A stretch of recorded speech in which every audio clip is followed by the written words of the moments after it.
მერაბდვალიშვილი და თოფურია World MMA Awards-ის წლის მებრძოლის ნომინაციაზე. World MMA Awards გამოცემა Fighters Only დაწესებული დაჯილდოებაა, რომელიც შერეულ საბრძოლო ხელოვნებაში სხვადასხვა ნომინაციაში საუკეთესოებს გამოარჩევს. World MMA Awards 2008 წლიდან ტარდება და მას MMA-ის ოსკარებსაც კი უწოდებენ. უკვე ცნობილია თუ ვინ იბრძოლებენ წლევანდელ ნომინაციებში გამარჯვებისთვის.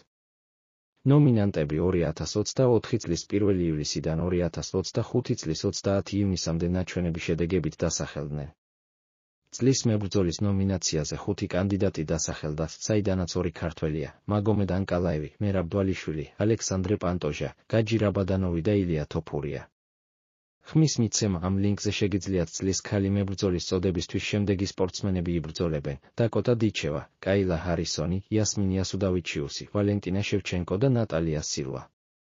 წლის მწვრთნელის ნომინაციაზე გამარჯვებისთვის მერაბდვალიშვილის მწვრთნელი ჯონ ვუდი იბრძოლებს: მაიკ ბრაუნი, ხაბიბ ნურმაგომედოვი, პაბლო სუკუპირა, მაიკ ვალე და ჯონ ვუდი. წლის პერსონის ნომინაციაზე შემდეგი 5 ადამიანია წარდგენილი: ბრუს ბაფერი, დენიელ კორმიე, ნინა დრამა, ჯო როგანი და ჩაილ სონენი.